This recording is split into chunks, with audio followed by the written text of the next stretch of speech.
Everyone, so welcome to those of you who've joined already and those of you who are just joining from the waiting room at the moment. My name is Dr. Tim Foster, so I'm a senior lecturer in water and food security at the University of Manchester. I'm also the Resilient Futures Challenge lead for the Sustainable Futures platform that's hosting today's webinar as part of our regular seminar series. We have two exciting presentations today from different members of staff within the university. So roughly in terms of how the structure is going to work, each presenter will present for sort of 20-25 minutes or so, and then at the end of each presentation we'll have around about 10 minutes for Q&A. We'd ask that if you could put your questions in the chat box, and then I will relay them over to the speakers at the end of their presentations. So the first of our presentations that we're going to have today is from Dr. Jen O'Brien, who's a senior lecturer and academic lead for sustainability teaching and learning in the School of Environment, Education and Development. And she's going to be talking about a sustainable development in a living lab approach. So Jen, I'll pass over to you and let you get started with your presentation. Thank you, Tim, ever so much. And thank you to Sustainable Futures for the invitation today, and particularly to Lauren for holding the fort and keeping us all sane when it comes to the technology and running today. Forgive me, I'm just going to faff for a moment to share my slides, which no matter how many times I do it, always takes me longer than I'd hoped to when I'm have an audience. There we go. There we go. Yes, thank you. I know you can see. Oh, I'm sorry. Why can't I? There we go. We got there in the end. Thank you. Well, as I say, thank you for the introduction today. And if I may, I'd like to share with you today, or offer to you, a genuine opportunity to partnership. So to partner together through a tool. So we've built a university living lab, which is a pedagogic tool that is affecting change through students' existing assessment, but it's also representative of a much bigger, I would argue, ethos or ontological approach to sustainability transitions, which is one that I'm trying to grow and to develop across our university and beyond as representative of all of our priorities coming together for a better world for all. And forgive me, I'm assuming that as a self-selecting audience at the Sustainable Futures seminar, no one needs to be told why this is important today. I think we're all very aware of the ecological and climatic catastrophes that we are engaging with at the moment, and the imperative then that we do what we can to affect change. And I would argue that our students are a really important way that we can do that. So what is a living lab, I hear you cry? Well, many of you, if you're on campus at the moment, might actually be sat in one. Living labs are defined in different ways, depending upon who uses them and what their overall aim are. But at their heart, they're about universities working in mutually respectful partnerships with external stakeholders, often organisations, businesses, charities, NGOs, and so forth, to affect change. And the Oxford Road Corridor, of which the University of Manchester is a part, is a really good example of that. In the field of sustainability, living labs tend to be mainly driven by addressing questions of problems around green infrastructure, the urban built fabrics, for example, low carbon technologies and so forth, but particularly through collaborative experiments. These are messy, they're trials, they're thinking about different ways in which we can approach these problems, integrating different stakeholders as co-producers of knowledge. And I've been working in the space now for some time. My big critique being that within that messy, exciting space in which we're working, one of the undervalued forces, if you like, is our students.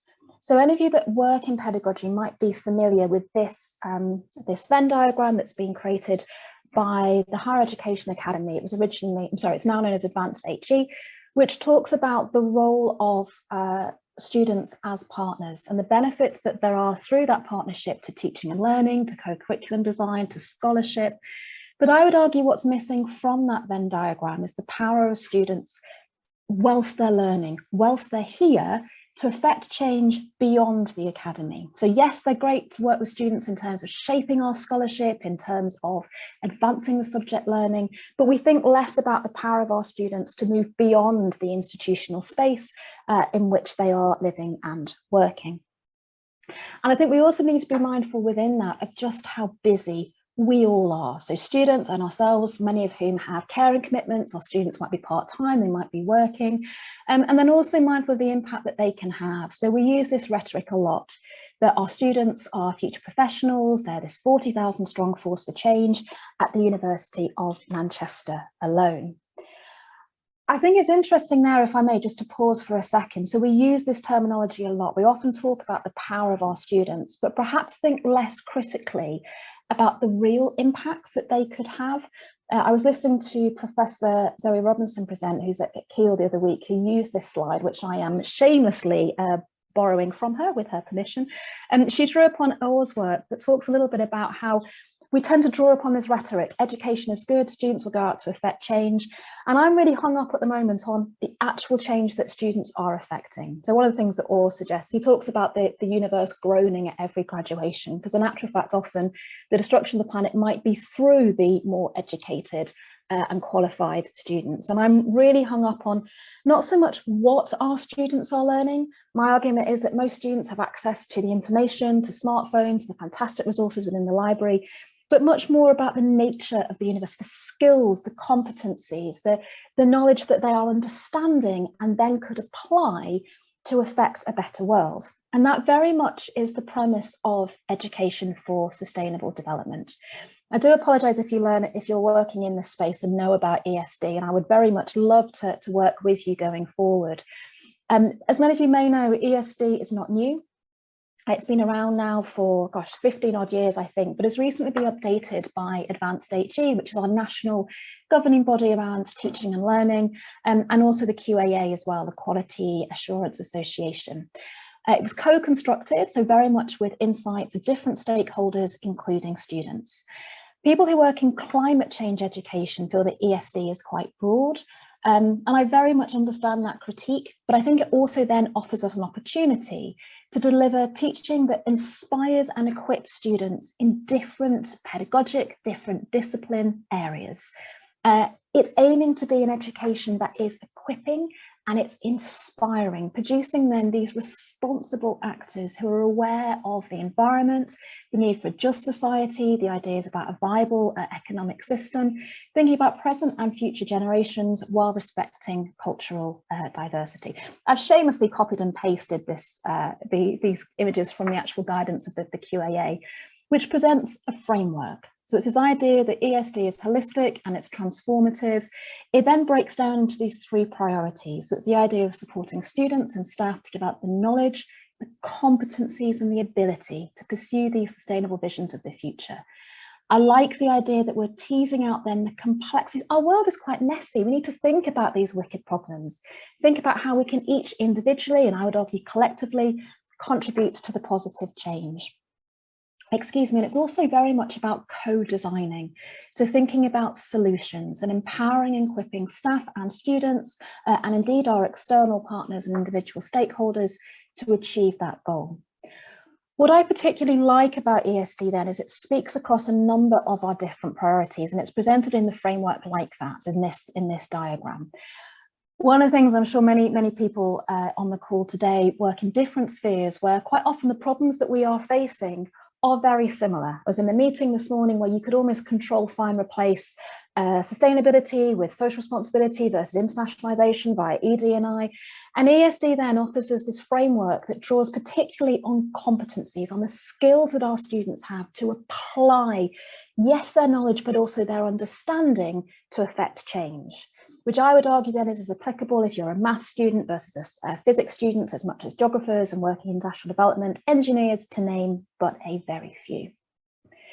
So that's the educational underpinning, if you like, on which we are building our University Living Lab tool. And the way in which it works is actually really quite straightforward. So our lab, universitylivinglab.org, which is available for you to have a look at right now, we are linking together applied research between organisations and our students to affect change. What I would argue is distinctive in particular about our labs is that we are drawing upon students' existing assessment. So it's based upon almost a circular economy approach that often organisations, and I mean in the broader sense, I'm talking about NGOs, charities, businesses and so forth, they need insight to affect change through their work.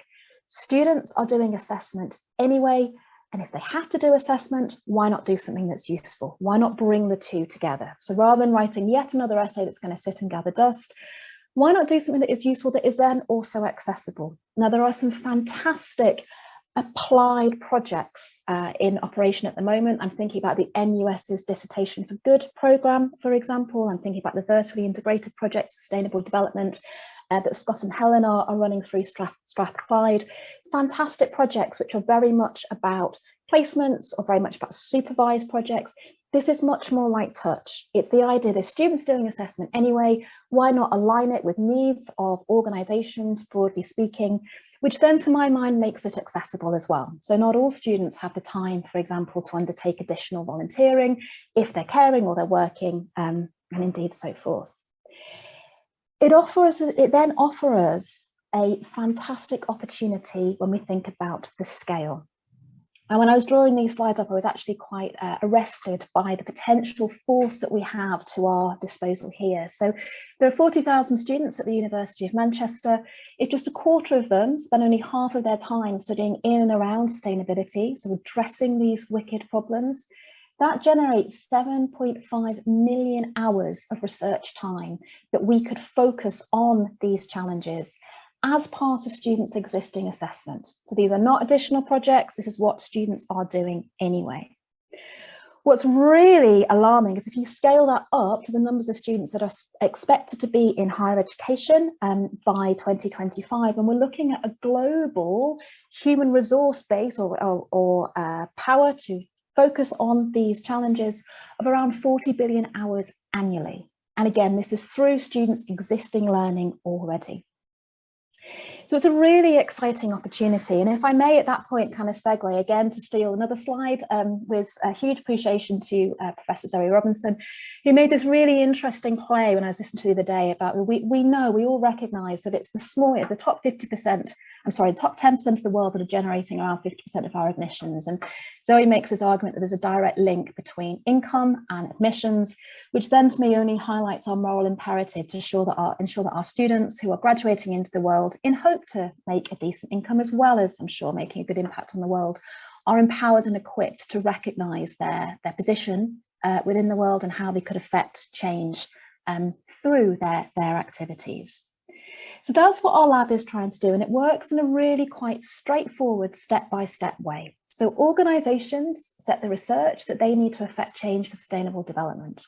And our projects are framed around the sustainable development goals. So that means that they are holistic and they are broad in their approach, thinking about the agenda for the blueprint for a better world by 2030.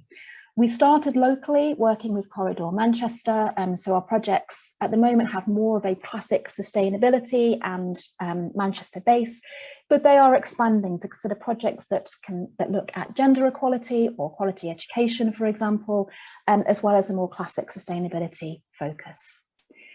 Students are able to access this database and can choose any of our research and adapt it from their disciplinary perspective even, and undertake it as part of their degree programme. This is also really interesting, that adds real richness and nuance to organisations. Often they'll say to me, oh, we need a mathematician or a physicist to work in this space. And actually, if a student who's studying, say, social anthropology offers a gender perspective to a carbon policy, you begin to get a much richer nuance into the areas that organisations are focusing on. So students do this work, they submit it as normal as part of their degree, and it's marked by the course leader. If they achieve a mark of 65% or over, they can return it to our platform and we will then link it through to the organisation that set it. And in time then, if the organisation uses this research and illustrates the impact that it's had, they share details of that back with us and we get it back to the student. And that's all of the commitment that we're expecting from external organisations. So again, these are not supervised projects or applied placements. It's literally this is the research that you need undertaking, and we will link that through to students, and indeed students can then look at these projects and adapt them from their perspective. So real light touch in terms of commitment, linking together the two different needs and opportunities. And the impact that we've had has been really quite significant. So students' work has been presented, a work around urban health resilience has been presented at the Rockefeller Center in New York. Students' research has shaped municipal council policy, but a very tangible example that I always use because it's so close to our hearts is students that undertook research about bubble beehives. And this was work that the organisation, in the nicest possible sense, probably wouldn't have costed into their planning for a new sustainable office block that was being built. Our students undertook this work, and because of their insight, because of their reports, 2 bubble beehives have been included into this new office block that's being built in Manchester.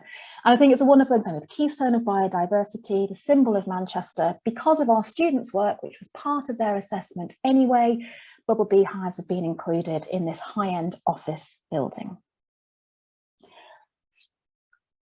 The broader impacts of this approach are also really quite significant. So one of the things about an urban living lab approach or a university living lab approach is thinking about ripple effects, so the hidden curriculum, the hidden learning that our students are engaging with.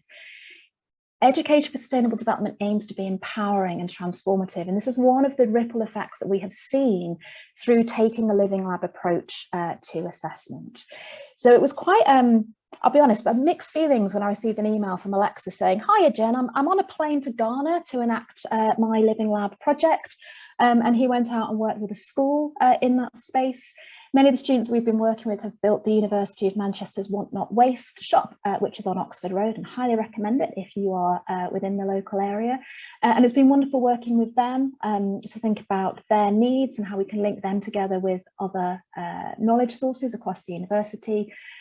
Frankie has built the most incredible Instagram feed, which is conveying sustainability messages through different images. And what's been really lovely about this approach is the feedback from students that they feel valued. So this is very much a co-produced approach to assessment and to learning, in which I respect my learners as being teachers in their own spaces. And that in that respect, students have felt valued. We've been able to build upon this approach and think about ways in which students can obtain fellowships, for example. So one of my interns has just achieved, she's now a third-year undergraduate, she's just achieved her associate fellowship of the HEA. A couple of weeks ago, another student and I presented at Advanced HD Sustainability Symposium, and really exciting ways in which our students then become valued knowledge partners in terms of our exchange and in terms of developing those agendas together, kind of really shifting that power base of us working together to affect change.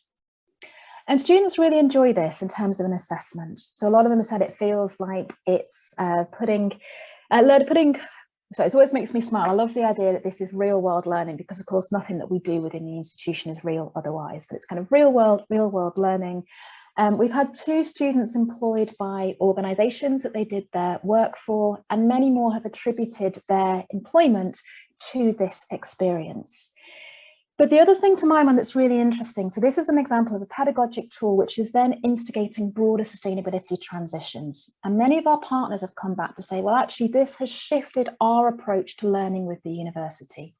So Manchester City Council are a very valued early partner, and they took a chance in this quite bold, messy pedagogic experiment. And it's been really lovely to work with them across the past, well, nearly decade now. And they were kind enough to say that the Living Lab has helped them think about ways in which they could shift their partnerships with the university and really reshape that engagement. And this is where, if we go back to the model of how the lab works, it's really reflective of these broader sustainability transitions. So as organisations are setting the research, this gives us opportunity then to think about our strategic co-production, to work with our users, our stakeholders, our partners locally and also globally, and thinking about ways in which we can co-produce these more holistic solutions to sustainability challenges.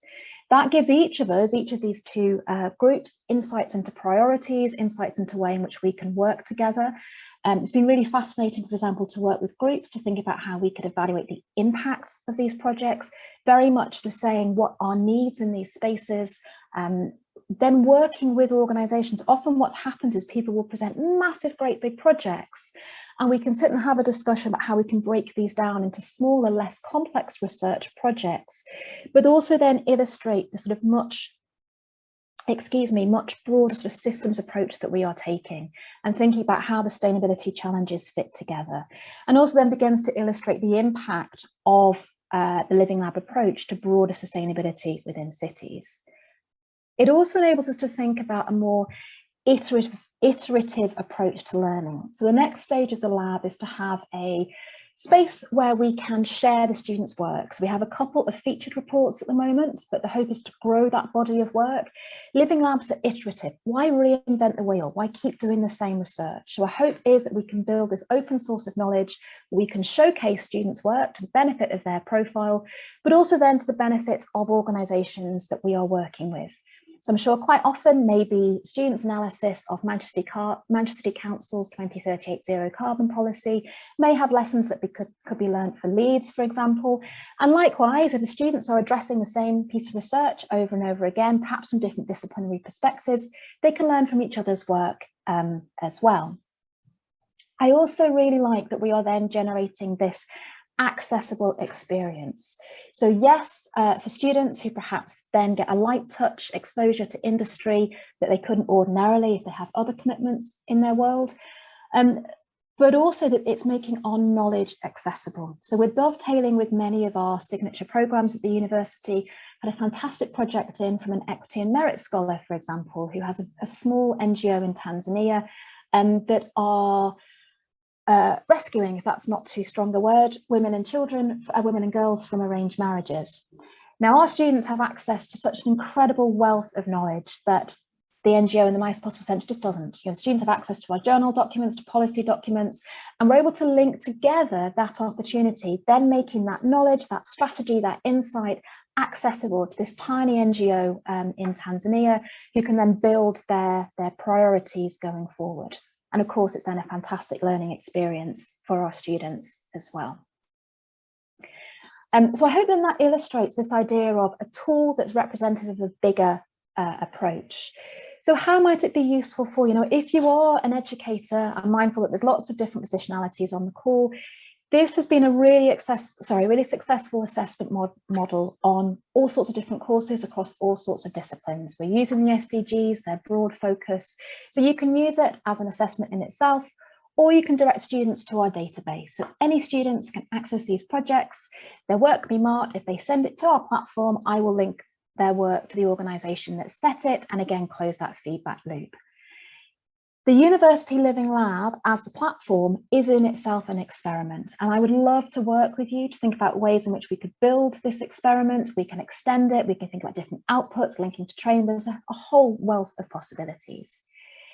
If you are an organisation, broadly speaking, please, any ideas that you may have, opportunities to partner, essentially this is free research time, but again, it begins to position our work together in terms of building these sustainability transitions together going forward. Please don't hesitate to get in touch. And likewise for learners, in the broader sense, please, the database is there, it is open. If you'd like to access any of our projects, if you can promote them, please do feel free. So in my last minute, just to summarise the approach, is it going to save the world? No, possibly not. But is this a simple model that enhances the students' learning experience, is offering authentic assessment that is affecting change at multiple scales and building our partnerships? Absolutely. This is a real open offer. The University Living Lab has been a labour of love. Even just building the platform has taken me a couple of years, and I would be delighted to partner with you to take this forward together. Very much in this ethos of working together to affect change. Okay, I will end it there and take any questions that there may be. Thank you. Thanks, Jen. That was a really interesting presentation. Just a reminder for people, if they have questions, if they could please kind of post them in the chat box, and I will then relay them to Jen. We'll have about 10 minutes or so for this. I think we've got one initial question from Mike. So it's about integrating these projects within existing assessments. It's probably going to be sort of more straightforward for some courses, departments, faculties than others. And obviously we've got this kind of push for kind of trying to make sure the examination is homogenized and kind of fair and consistent across students.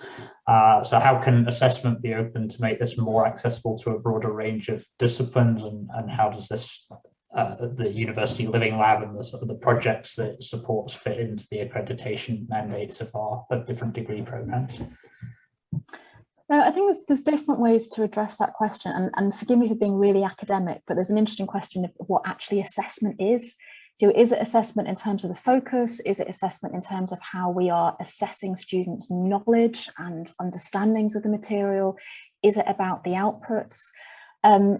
These projects can be adapted. So in a way to view it is a database of ideas, of inspiration. It might be that students could then tailor these projects if they're doing a dissertation as their assessment, for example. But it's also this bigger, broader ethos of constructing authentic assessment that our students can undertake that could be used within a real world setting. And that could be internally as well. So a very obvious link here is thinking about ways in which our students teaching and learning through their assessment could feed into our research, for example. So we could have students that are writing, we're setting even essays or assignments which are working in new research areas for research groups, for example, then building a literature base that could feed into grant research bids, things like that. It's very possible to tailor these projects to meet most disciplinary spaces because they're broad and framed around sustainable development goals. When it comes to accreditation, my understanding is that accreditation is normally around, normally considers the program learning rather than individual assessments. So I think it's entirely possible then to meet intended learning outcomes across the program and offer this assessment as a way then to inspire students. But the projects are so broad and they can be tackled in such a host of different ways. So traditionally, for example, we've encouraged students to write reports because they're focused and that's a skill within itself. But someone asked me the day of could their students not address these projects in a video? I'll be honest, that's my idea of a night. I'm not a visual person. I think I'm quite old school, but there's possibilities there and there's opportunities. So yeah, 9 times out of 10, the projects can be tailored. It's very unusual that they can't, but I'd also think the broader ethos is the idea of applied assessment. So if you feel that your program is particularly accredited, I'm sure there's a way in which we could think about linking with external organisations using existing projects that we have, and I'd be very happy to work with people to tailor them more in their perspective, if you'd like to. We have I think a kind of the couple of comments that we've got in the chat box are along the similar lines of Mike's question. So maybe just touching on Jonah's point that the sort of challenge in the past has been sort of balancing the Living Labs projects with the kind of use of more traditional academic assessment types. And would you recommend, or how would you recommend addressing and integrating those two needs? And I guess maybe do you have anything additional to add to that question on top of what you previously said for Mike's question? I suppose there are different assessments encourage different skills, and forgive me, I think there is absolutely still a place in the world for more traditional academic assessment types, and likewise we have many excellent educators across the university for whom that is their area of expertise, and I think there are very important skills in the more classic traditional academic assessment types. I like to work with the willing, and some people go, no, this is not for me, and that's fine, that's really okay. I think it's really important within students learning that they have opportunities to engage in different assessment types, and certainly if that's of interest to listeners today, that's one of the university's priorities at the moment, is looking at the ways in which students are assessed, looking at skills that they're gaining for different assessments, and linking that through to things like the graduate attributes to ensure that our students are going out into the world with the kind of skills that we would hope they would, to be good people as well as to gain employment. And that's for all degrees as well as the more accredited programs as well. I think you can integrate the two in the sense of you can write traditional essays that affect change too. You know, you can tailor essays that are addressing these problems. I think we also naturally think about Living Lab projects as students going out and collecting data. During COVID, we collected many more projects which are desk-based, they're literature reviews, they're strategy documents, which to my mind are more sort of traditional sort of academic type assessments. It's just that they're then being sent to organisations that could use them. And I come back to the example of the NGO in Tanzania, which just cannot access the wealth of literature that our students can. So in many cases, students are writing essays, but just in this case, they're doing case study overviews or linking together different theories in this space. And I'll be honest, you could apply the same question to students as well.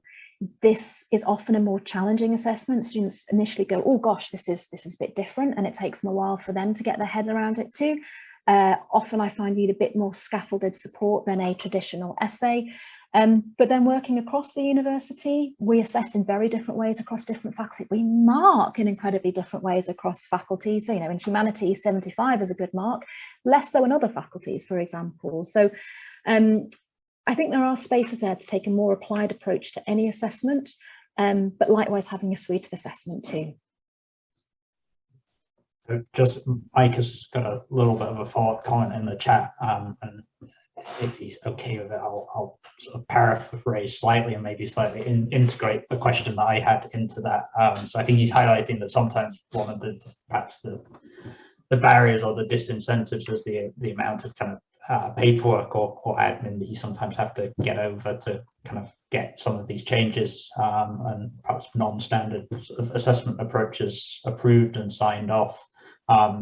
One of the things I was also interested in along the same vein was a lot of what you talked about was connecting students with external organizations and partners. I wondered, has there been any thinking, or is there any planning in terms of thinking about how to connect multiple different students who might sit within different spaces and degree programs within the university to work on sort of joint interdisciplinary projects with external partners, and what might be some of the kind of, I guess, the opportunities, but also the challenges, including some of the points Mike touched on in that space? Okay, so I think there's two prongs to that question. So to address the first one, this is where our Living Lab is actually, I'm mindful this is being recorded, but it's actually a bit sneaky in the sense that our projects are not actually that innovative in terms of assessment. So they're questions, if you like. You could almost see them as a set of exam questions. It's just in this case, they have been set by organizations rather than set by academics. And then you can use them either as an educator or as a student to write an essay that is just framed around this question.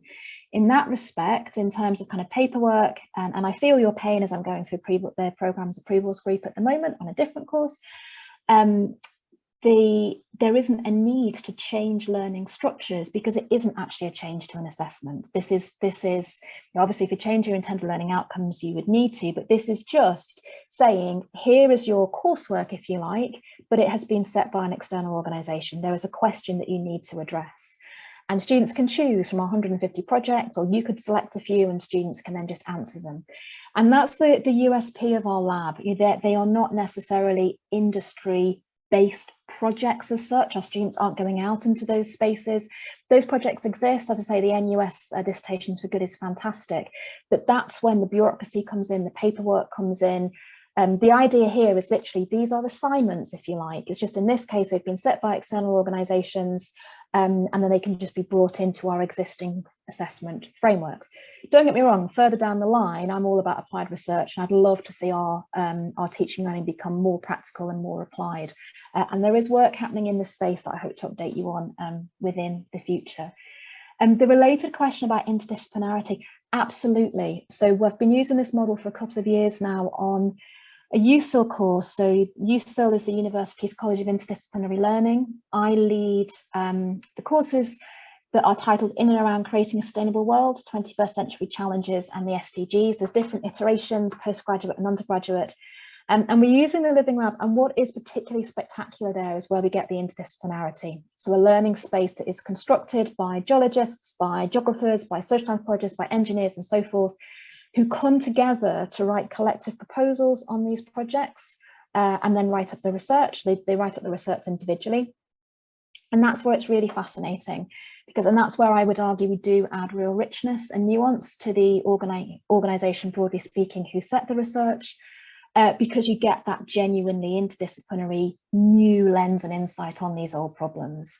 And that's the fascinating bit. As I say, organisations will often say, oh, I need a mathematician to analyse this data, but either a different viewpoint or a multidisciplinary or trans or interdisciplinary viewpoint offers much greater richness there. It's harder as an assessment approach, as an educator, it is much harder. And thinking then about outputs, for example, so essays are very humanities, they're not necessarily used that often in engineering as the example I always go to. But yeah, both as a learning and a teaching experience, that's really quite, to my mind at least, exciting. Great. Well, I think we will have to now make a transition into our second presentation, just so that we keep the time. I'm conscious that we've got a couple of other very interesting questions in the chat box. Jen, I don't know whether you maybe be able to respond to those in the chat, and if either Yusuf or Sami have kind of additional thoughts, they can hopefully connect with you after the webinar. Yes, of course, please. I'd love to listen to Andrew's presentation if that's all right, so I'll respond after. Yeah. I always feel rude typing when other people are presenting, so I will do afterwards. But thank you so much for your comments and your feedback. Thank you. So we will move on now to our second presentation, which is from Dr. Andrew Welfle, who's a research fellow in the Faculty of Science and Engineering here at the University of Manchester. He's going to be talking about some of his research on the Bioeconomy Sustainability Indicator Model, BSIM. So Andrew, I will pass over to you. Thanks, Tim.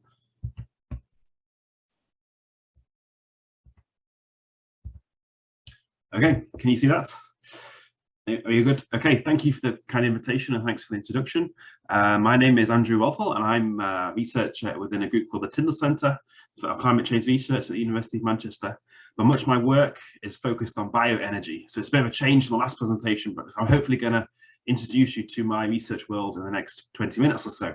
And lots of my work takes place within this network called the Supergen Bioenergy Hub, which is the UK's bioenergy research network. So I'm going to talk to you about the importance of mapping the sustainability of bioenergy in order to maximize the benefits, mitigate the risks, and hopefully drive progress towards the sustainable development goals. And I'll do that through introducing our new model, which Tim mentioned, our Bioeconomy Sustainability Indicator Model.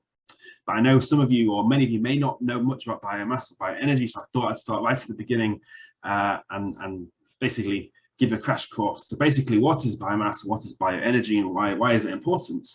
As you can see from these pictures here, biomasses or biomass resources used for bioenergy can be a very broad thing. The kind of phrases that get bandied around a lot are things such as residues and waste and energy crops. Residues and waste, as shown by the pictures on the right here, for example, you might have some forestry residues or residues from agriculture. You might have wastes from people or industry. So anything organic really can be used for energy. Then you've got this word energy crops. That's also, you hear that quite a lot. So these are crops that are grown specifically for energy end uses. So for example, in the pictures here, you've got some grasses, fast growing grasses, starchy type stuff, and oil crops and sugar crops. So essentially energy crops are a word that represents all sorts of different resources grown specifically for bioenergy. And then we've got advanced biofuels. I call it advanced biofuels, but these are the conversion of these resources into something that's useful to put into your machine at the end to produce energy. So for example, at the top here, you've got some wood pellets, you've got wood chips, or in these here, you've got biogas. So essentially, biomass is a very broad thing. It's anything organic, and you can produce energy from all these different types of resources if you so want.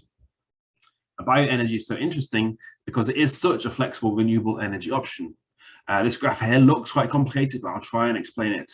So along this column here on the left, you've got your different feedstocks. These are the things I've just shown you, things such as wastes and residues and woody type materials. And at the end here, you've got all products. So in theory, from your waste or your resources, your biomass resources, you could produce liquid fuels, you could produce hydrogen, you could produce gas, liquids, you could produce base chemicals. You can meet your energy demands to produce power, heat, or transport fuels. And you do that by basically selecting all sorts of different technologies and special chemical conversion processes. So bioenergy is really flexible in that any organic resource on the left here You can match it up with an appropriate conversion technology, and you can meet your energy demands or your chemical demands, whatever that may be. And along the way, you have the option to capture carbon if you want, to make more of a beneficial thing. All these colored lines there are basically the different projects or the different routes that my particular research network have been looking at the last few years. So essentially, biomass is anything organic, and bioenergy is a really flexible phrase that taking that organic resource into producing the fuel or the product you want at the end. So why is it important? Apart from it being cool and flexible, why is it important?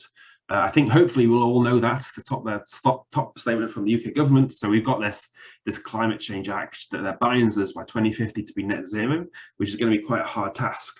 But I thought I'd focus more on this Committee on Climate Change quote.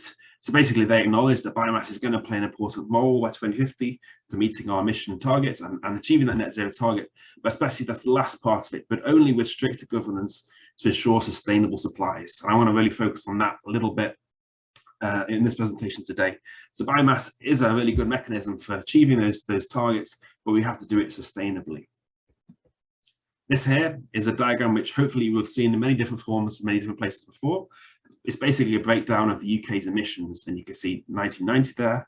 Almost 30 years later, in 2018, we've reduced about 1/3 of our emissions. We've done all the easy stuff basically, but to get to our 2050 target, to get zero, we're basically going to have to do the hard stuff, and then 2/3 of our emissions still have to go. So that's going to be quite a tough thing to do, but we're going to have to do it using all sorts of technologies. And I'm here today to vouch for the biomass sectors and bioenergy, because if you look at that breakdown of emissions in 2018, biomass sectors, in theory, can be cut across all of these. It's not just the form of energy.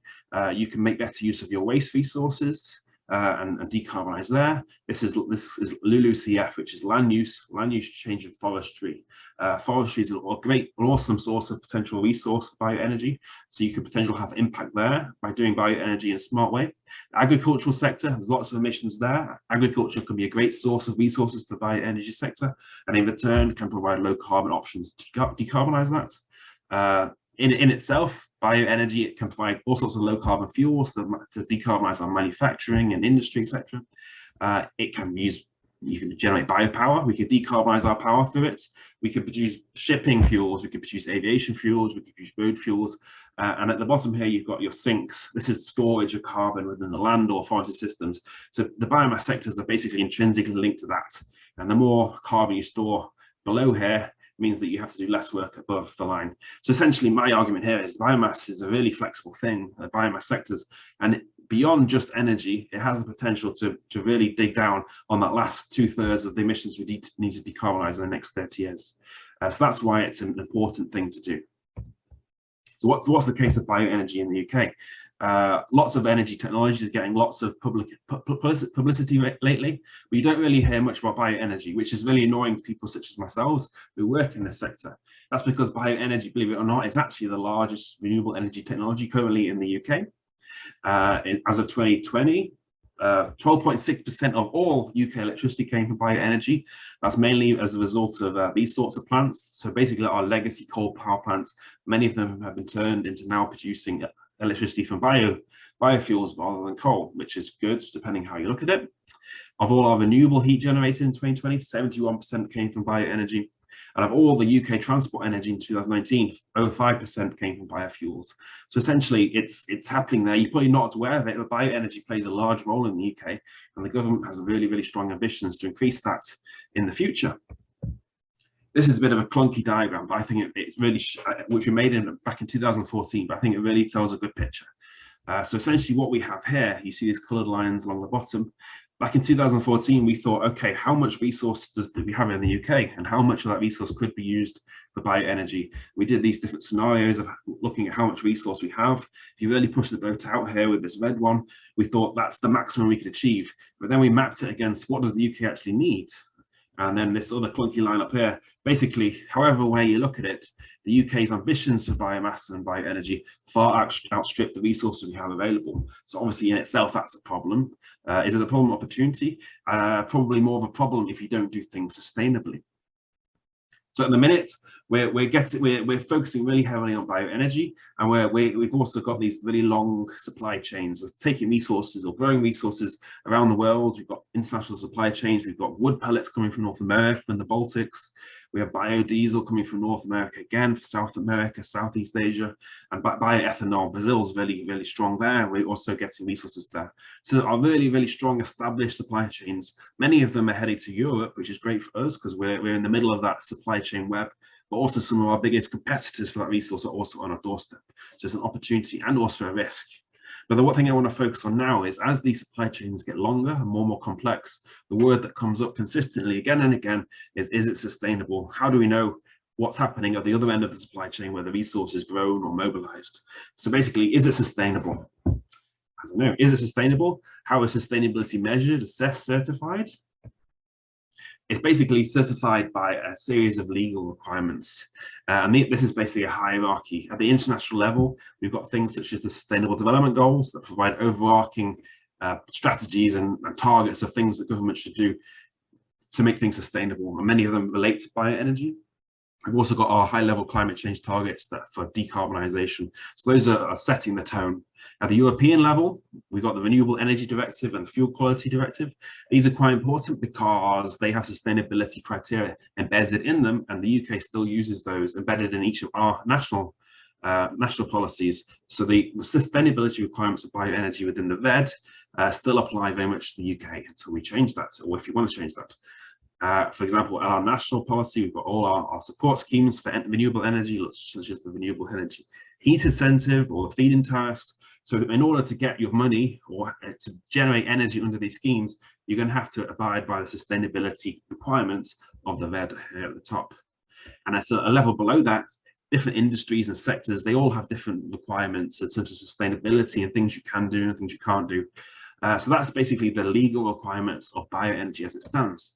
As I said, this RED is quite important, but I get frustrated with it because it focuses on the big important things, for example, land and GHG emissions. In a nutshell, you can't produce bioenergy or biomass for bioenergy on land that has high biodiversity or high carbon stocks. That makes sense. That's really sensible. And also, when you do generate bioenergy, you've got to make sure that you're generating it with lower carbon emissions compared to alternative comparators, which is also very sensible. But is it sustainable? Is land and GHG just sustainability? But surely there's other aspects that we need to think about sustainability. But from a legal perspective, it's just those things that are quite important. We did some work a few years ago, myself and colleagues. It was for the Department for Transport and Bays, and we kind of assessed what are the voluntary schemes out there. These are schemes that organizations voluntarily use to assess sustainability. So on the right here, you don't need to read this, but there's essentially all sorts of different sustainability issues: air quality, social aspects, labor, etc., etc. And in each of these categories, we have schemes focused on agriculture, sustainability schemes focused on forestry, schemes specifically for different types of fuel or resource, and then broad sustainability schemes. And as you can see from the patchwork here, there's no given scheme that covers all these sustainability topics. There's very much some things are covered heavily, some are not at all. So whichever scheme you choose as an organization to map your sustainability, you might be hit or miss on whether you cover an issue or not. So we thought as a research group, that's quite interesting, but it's also a bit problematic in terms of what is sustainability for bioenergy. So that's where I come to the point now, a long way around, I introduced our new model, which is the Bioeconomy Sustainability Indicator model. We wanted to basically develop a research tool that enabled the assessment and comparison of all those sustainability issues for different projects, whether your project is a whole bioenergy system, whether it's a specific resource, whether it's a specific technology, or whether it's a specific supply chain. An objective, essentially within our Supergen research network, we wanted to assess sustainability of the projects that Supergen funded, but we also wanted the tool to be flexible, as in other people could use it. You can use it to assess the sustainability of your projects. How does it work? Okay, this again looks complicated, but it's really not. I'll walk through it, starting at the top here. So we thought, okay, what is sustainability? Every step within a given project, you'll have resources that are grown or mobilized. Various little bits and pieces will happen, and that resource will be transported somewhere, and that raw resource will be converted into that wood pellet or that wood chip or that biogas. More things might happen, and then that wood chip, wood pellet will be converted to energy or a product, and then more steps might happen. So essentially sustainability is all these added together. At each different step, there might be risks, there might be benefits. What is sustainability for bioenergy? If you're doing really well at one thing, but other areas might be less sustainable. So what we did was we developed a large number of sustainability issues. We kind of highlighted, okay, what are every single step, what's the potential sustainability issue? What could go wrong? What could be the benefit? So we developed a large list of sustainability issues, and we structured them within a framework, our sustainability assessment framework. So essentially we had four high-level categories. We had issues related to people, issues related to development, issues related to natural systems, and issues related to climate change. Within our high-level categories, there were themes. For example, within the climate change theme, we had emissions. Within each of the themes, there were indicators. So for example, within the emissions theme, we had land use change. And then within each of the indicators, they were separated by lots of different issues. For example, in the land use change indicator, we focused on direct or indirect land use change. And how the model works is, you take your project, whether how big or small your project is, you select the indicators or the issues which are relevant to your project, and you basically assign scores, as in, is there potential risk or potential benefit from the sustainability perspective for these different individual issues. And each of these issues also has a weighting. So for example, some issues may be more important than others. For example, emissions is quite an important thing. It's not everything is important when it comes to sustainability. There are certain issues that may be more or less important in determining the overall sustainability of a project. So we work with lots of stakeholders to work out this weighting system. And essentially, our calculator calculates sustainability based on these scores, issue scores, based on the weighting, and we come up with like an index value of what the sustainability of a project may be. We also take that a step further, and we look at how your project may, for example, influence the Sustainable Development Goals, which is quite an important or quite interesting thing to map when you're assessing whether your project is beneficial or not to wider sustainability. So this is, again, I won't dwell too long on this. This is our sustainability framework. So as I said, we talked to all sorts of people in developing this on all sorts of sites, and yeah, it took about a year to develop this. We have our four high-level categories of sustainability: people, development, natural systems, and climate change. Within that, there are 16 sustainability themes. Within that, we have 38 indicators, and within that, there's 126 different issues of sustainability. And that's quite important, because our model allows you to look at sustainability at these different resolutions. But again, it also poses some questions. If you're asking 126 different questions of, is it sustainable or not, you're more likely than not going to get some that say, no, this is a risk. And you might get others that say, yes, this is a benefit. So how do you draw the line and say what is sustainable or not? Because you're never going to get a project anywhere in the world where you get 126 answers that say, yes, this is sustainable. So these are the kind of issues we were grappling with when we developed this model. This is some of the topics we covered. So as I said, we cover all sorts of things. We try to cover everything potentially relevant to a bioeconomy project. So for example, with people, we've focused on health, livelihood, society. Within development, looking at the economy, the bioeconomy, technologies, feedstocks. Within natural systems, we looked at land, air, water. Within climate change, we looked at governance of climate change, carbon and emissions, and energy systems, for example, workplace fuels. So we tried to cover all the bases in terms of mapping sustainability of different projects. Sustainable Development Goals. This is quite an interesting part of the work, because once we developed this framework for assessing sustainability by energy projects, we kind of looked at other schemes. For example, the Sustainable Development Goal Framework, there's 17 of those, and within each of those 17 SDGs, there's a long list of individual targets that make them up. So for example, we did a networking analysis approach, and we looked at bioenergy projects. Okay, what are the sustainability issues relevant to those, as in those in our model? And we looked at how they related to the many, many issues that make up the SDGs. We kind of mapped these linkages there. So it looks like quite a messy diagram there, with all these linkages. And these N numbers here identify the number of linkages we identified. But I guess the take-home message is, it is very messy, and it's very messy because there are so many linkages. And I think more so than any other renewable energy technology, we found that bioenergy has the potential, if you do it right, if you do it sustainably, to positively influence every single one of the SDGs. But then again, if you do bioenergy badly, unsustainably, you can negatively impact all these. But it provides a really valuable tool. You will not get that with other renewable energy technologies. So that was quite a bonus for bioenergy in terms of selling it, if you do it right. So what were the outputs? Why are we doing this? We really like to push the phrase mapping sustainability within this, because I think mapping sustainability allows you to look at all the nuances and trade-offs of sustainability, as in sustainability is not an end destination. It is that trade-off. It is, where does it lie? What's more important? What we need to focus on? What's less important? What we need to work on to get better? So one of the main outputs are these sustainability maps. So this is like a radar diagram around the radius here. You've got different sustainability indicators within our model, and for each of these, you've got potential. There's red and there's green. So green is where this particular project that was mapped, we think there's a benefit, sustainability benefits, but for the same thing, there might be also a risk. So for example, if you look here for infrastructure requirements on here about 4 o'clock, overall, the sustainability risk was identified in this project, but for example, there's also a sustainability benefit. So overall, there's a risk that needs to be aware of, but there might be benefits as well. Let's find one here. Soil. This particular project, we found that there might be a sustainability benefit for soil, much more than there is a potential risk. And at the top here, food systems, that's a bad one in terms of risk. There's a really big risk for sustainability from this project for food systems and not much benefit to shout about. So allowing you to map sustainability in this way gets you to start to think about what are the leading issues you need to be aware of in terms of the risk and benefit. The data that comes out behind those maps is actually really, really interesting to analyze. I know it at the minute here looks like a wall of data and words. I'm going to try and interpret it for you.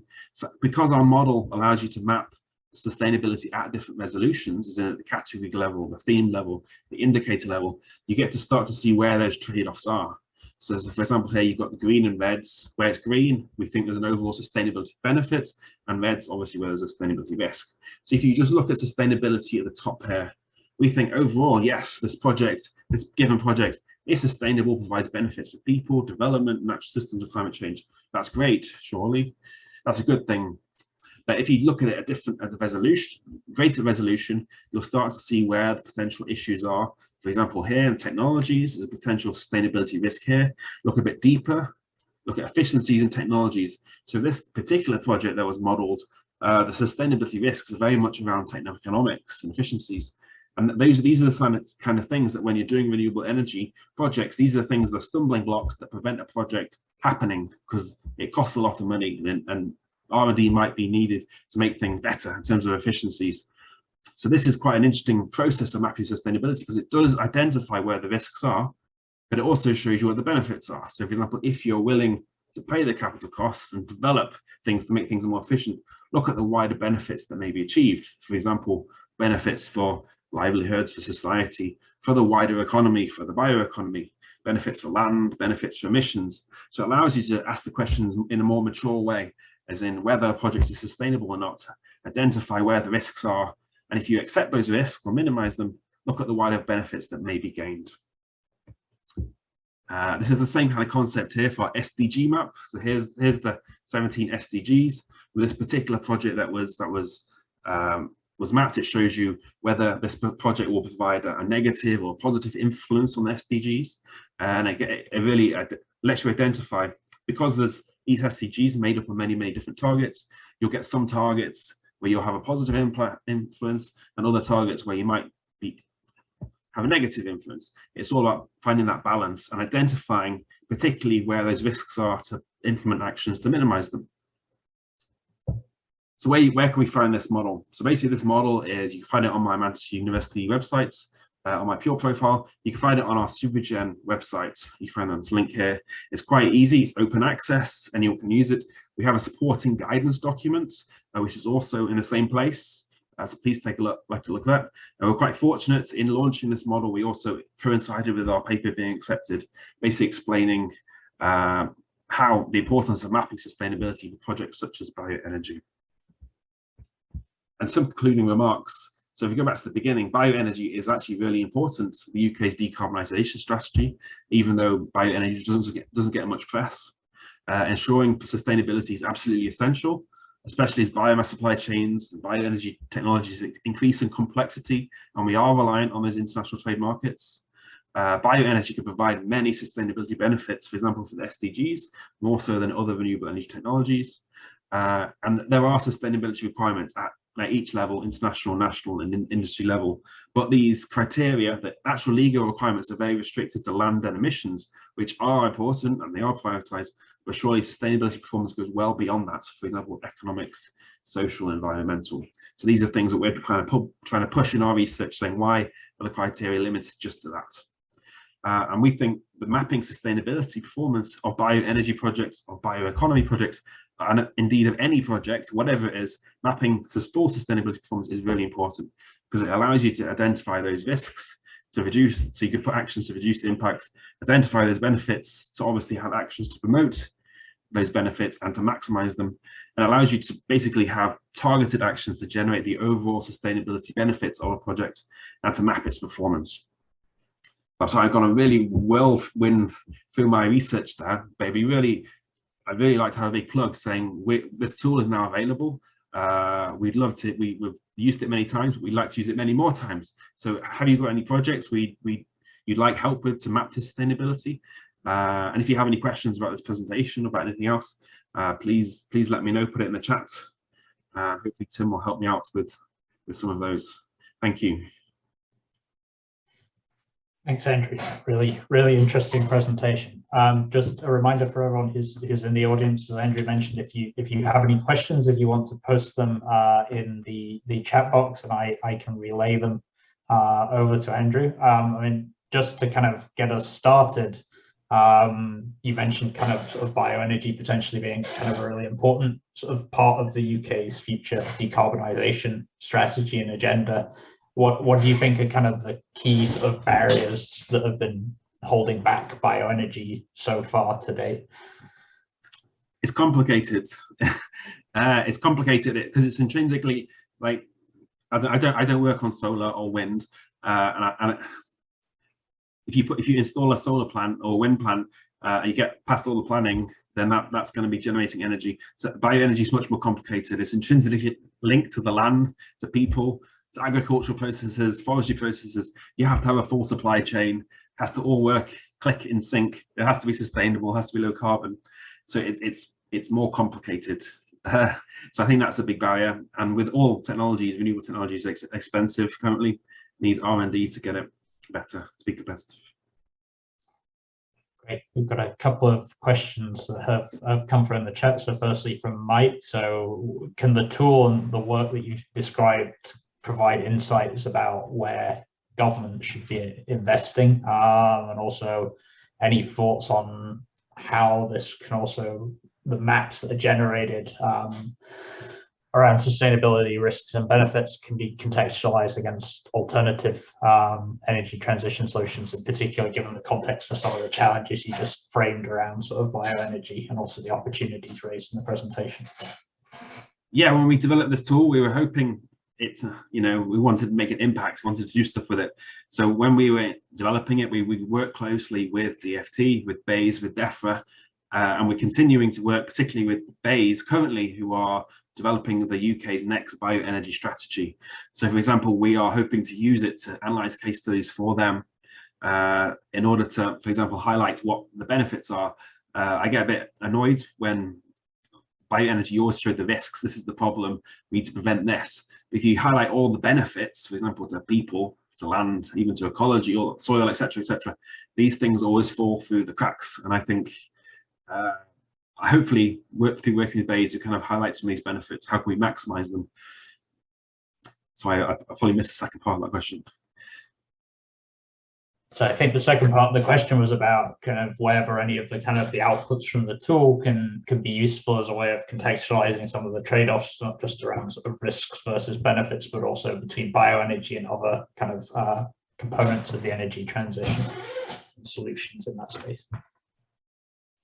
Yeah, so definitely working with BEIS, and I see, and all my colleagues see, bioenergy as one of the options alongside all these other technologies. It's not a case of being better than solar or wind or whatever, but hopefully technology or models such as this and highlighting the benefits of sustainability kind of knock down a few of those barriers to make bioenergy more acceptable. Yeah, and yeah, that's a good point, and completely agree with the point also about that it's a beneficial tool to also be shining a bit of light on some of the benefits as well as some of the risks and challenges. So we have an additional couple of questions from Maggie Foster. So the first of these are, do you have an idea, and maybe you can shed some light on the applications that you've already been working on here about who would use this tool first? Is it more sort of going to be government-led and focused? Or is this something that you also envisage and are working with companies who want to improve their operations and practices? Yeah, well, we're open. We want it to use by everyone. Please use it. Please contact us. Initially, we've used it to analyze every project that has been funded by the Supervision Bioenergy Hub over the last 4 years.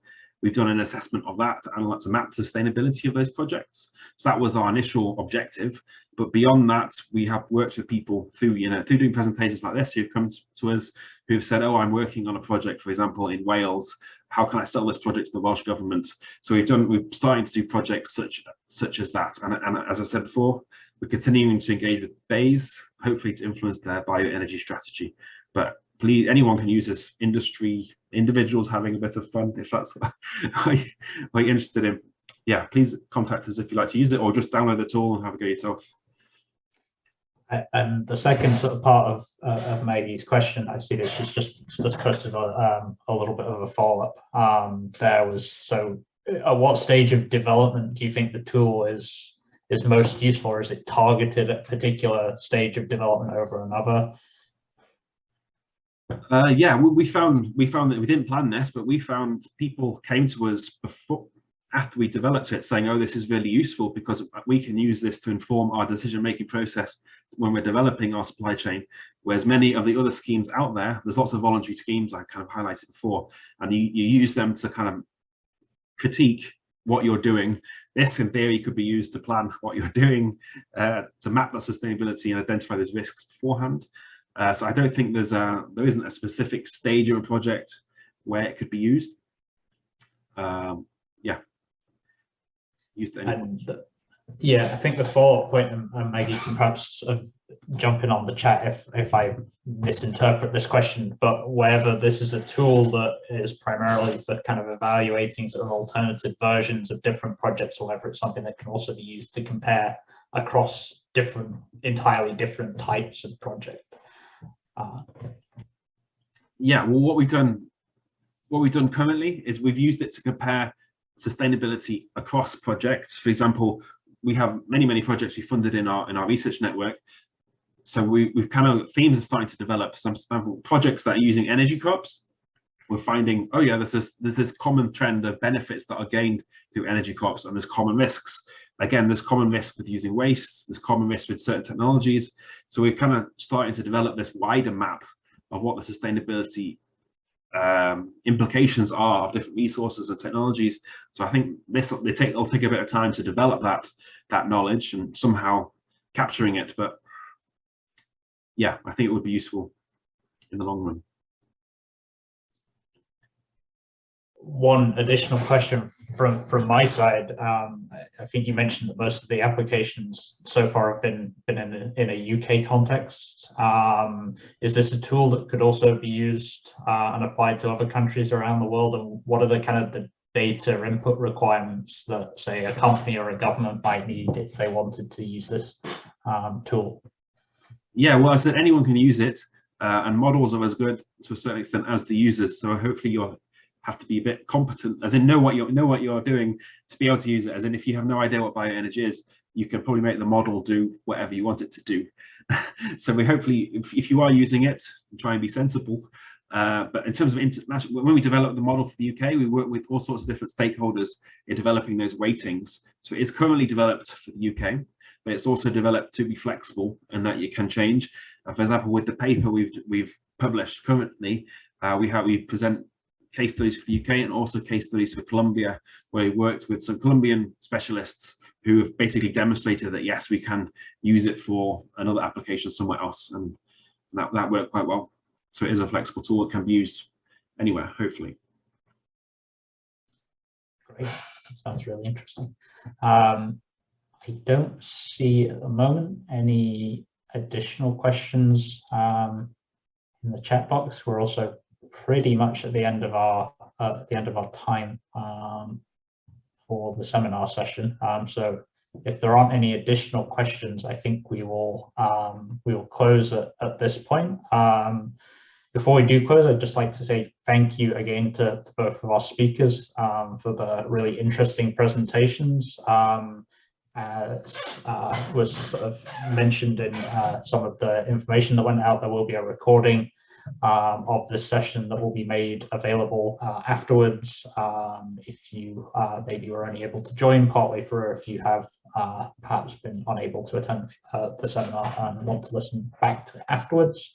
Our next Sustainable Futures seminar is on the 12th of May.